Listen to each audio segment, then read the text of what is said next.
anything except to love one another. For he who loves another has fulfilled God's law. Love your neighbor as you would wish to be loved. Love does no harm to a neighbor. Therefore, love is the fulfillment of God's law. Love the Lord, all you saints, for the Lord preserves the faithful. My inspirational reading is from Apocryphal Miracles by Joan Borsentro. How do we know what our purpose is in life? Joseph Campbell tried to answer the question with the simple instruction, follow your bliss. St. Teresa of Avila put the same sentiment a little bit differently. She said, the important thing is not to think much, but to love much, and so do that which best serves you to love. After all, it is in loving that we find our bliss and accomplish the greatest service to others.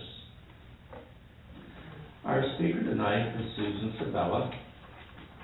Susan is a Reiki master in the Usui Reiki, yes. Usui Reiki tradition.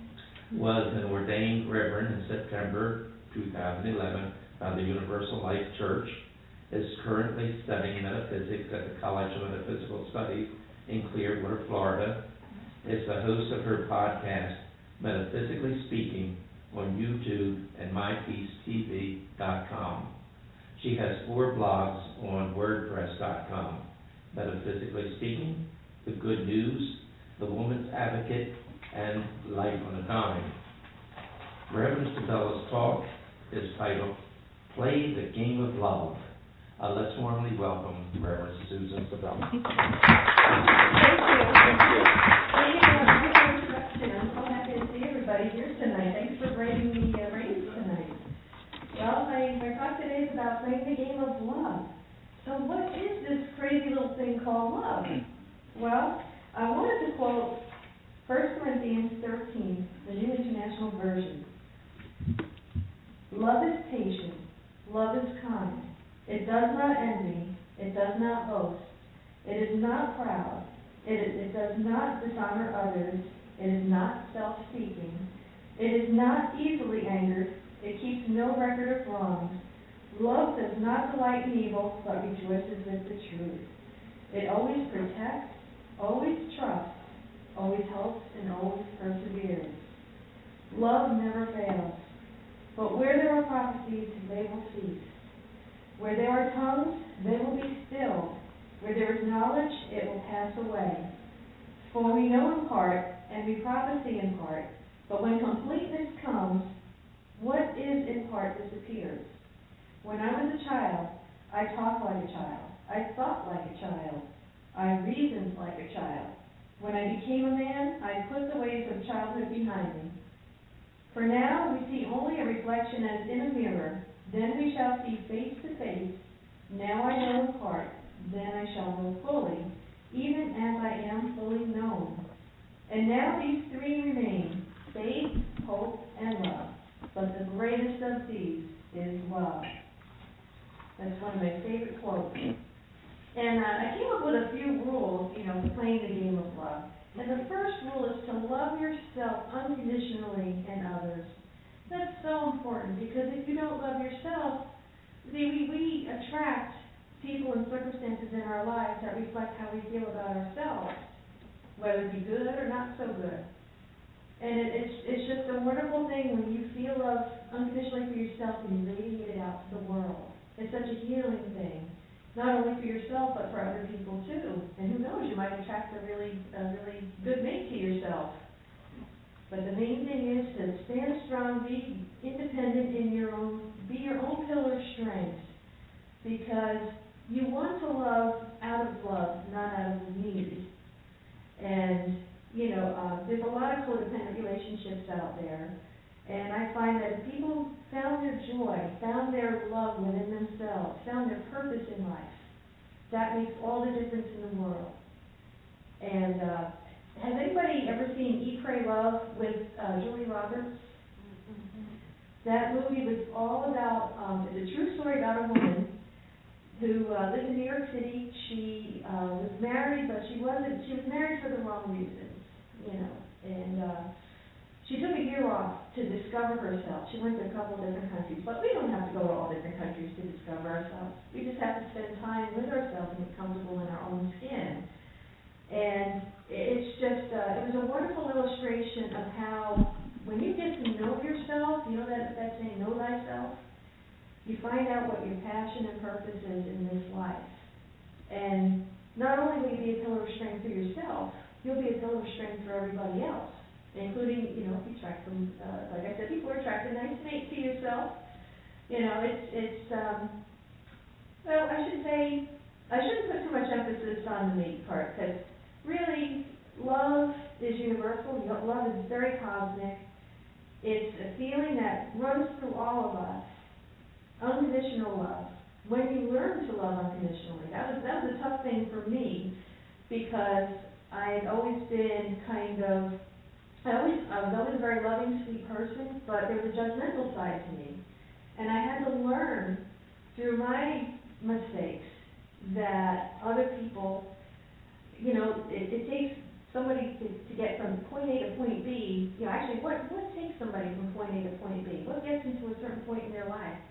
You don't know unless you walk a mile in a man's moccasins. And it's so true. And I'm glad that I learned that. It's a hard lesson for me to learn. I had to go through stumbling blocks, but in the end, I'm glad I did. I'm kind of glad I fell down and went boom, because it taught me, you know, to love everybody unconditionally and not to judge. And people are mirrors of what we judge, what we perceive, what we want. There's the 17 mirrors that I wanted to bring up here. Everybody here know Greg Braden, the scientist and philosopher? Mm-hmm. He has a great YouTube video, and it's 2 hours long. And he goes through the 17 mirrors, which I'm going to go through now, because really the world is a mirror reflection of how we feel inside. So I'm going to read the 17 mirrors. And here it goes. We live in an action-reaction world known as the plane of demonstration, where consciousness creates reality. We manifest and magnetize people and events into our lives according to our consciousness. The 17 mirrors is a way of understanding how this process works. We can use what seems to be a negative experience as stepping stones to healing and empowerment. When life rolls boulders, build stairs. Boy, it kind of illustrates my day today. I got here a little bit late. Sorry about that, but I'll explain later. But you have to make, when life gives you lemons, you got to make lemonade. The first mirror reflects to us that which we are. It is something we ourselves are doing or where we ourselves have been in error or wounded. The second mirror reflects to us that which we judge. It is something we have an emotional charge with, something we have either been wounded by in the past and have not forgiven.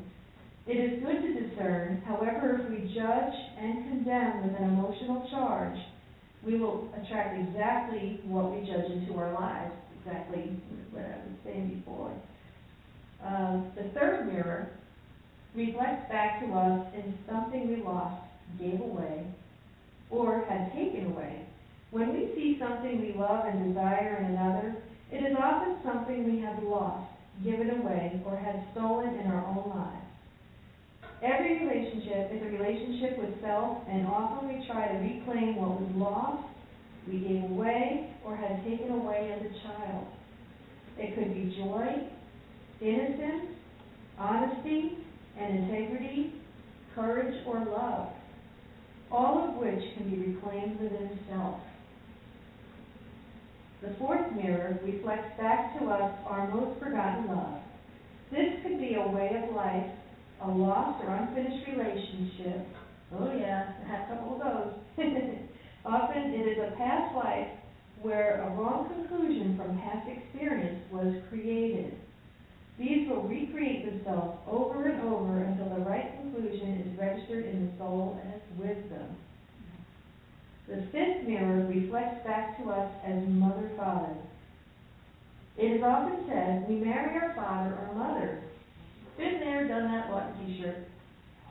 We also often become them, acting out the same healthy and unhealthy patterns we learned as a child. Our fathers and mothers to us as children are gods. It will often reflect the same relationship we have with others and the Father-Mother-God principle. The sixth mirror reflects back to us the quest for darkness, or what is often referred to as the dark night of the soul. This is when we meet our greatest challenges, our greatest fears, and have been gathering the tools and understandings in life to confront them. God never gives one any more than they can handle, and we have a choice in every experience to greet it as a powerful manifestation of God or Goddess, or what we don't want as victims. The seventh mirror reflects back to us our self-perception. Others will perceive and treat us according to how we perceive and treat ourselves. If we have low self-esteem and do not acknowledge our wisdom and beauty, others will not acknowledge them. If we are angry, bitter, and unloving to others, they in turn will often react in the same way towards us. If we change our perception of ourselves, we change the world. Maybe it is time to be kind, loving, and compassionate to others. And remember the saying, the only reason anyone has power over you is you want something from them, whether it be love, joy, or a personal God connection. Maybe that something can be found within. And it's true. It all comes from within, that universal cosmic energy of love. It's agape love, unconditional love. And it's the best love ever. And sometimes it takes a lifetime to learn, sometimes it doesn't take a lifetime to learn, but once you learn it, it makes all the difference in the world. And there's a song I want to sing. Are there any Queen fans here? Yeah, all right. It's called Play the Game of Love. And I have a karaoke version on CD. I'm just going to pass to Norma to play.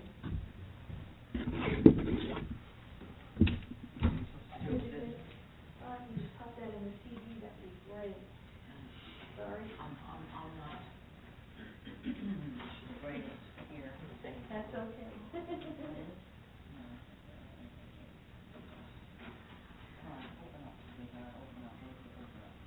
Our technicians are busy at work. Thanks for your patience. Hey, if anybody wants to sing along, feel free. It is a little bit on the loud side because it is from Queen, but I figured it would make you, laugh or, sing along, bring up the energy. Okay, I think we've got it. Great.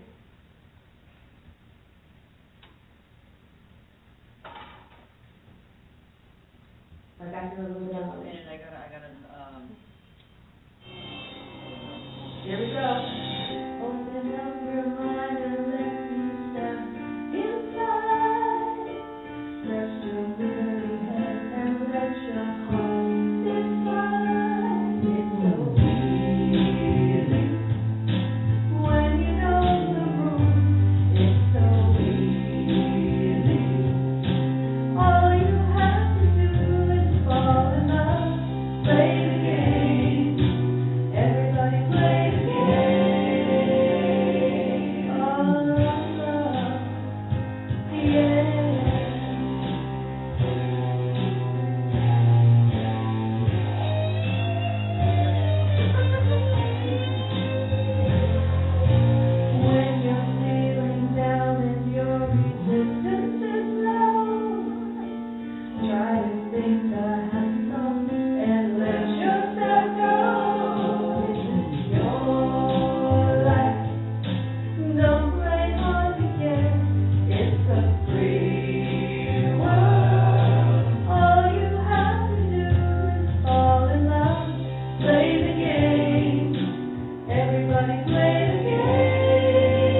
it's like Lotto, they say you have to be in it to win it. You have to not be afraid, any past hurts, resentments, any, God knows, we go through all that stuff, just let it go and keep your heart open.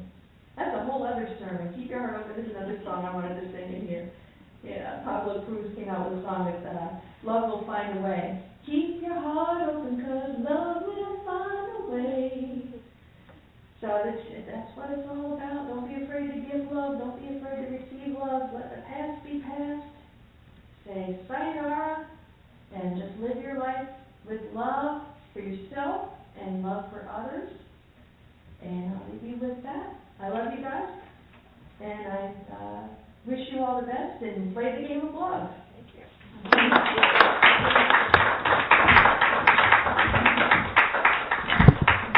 And I loved your talk. Thank you.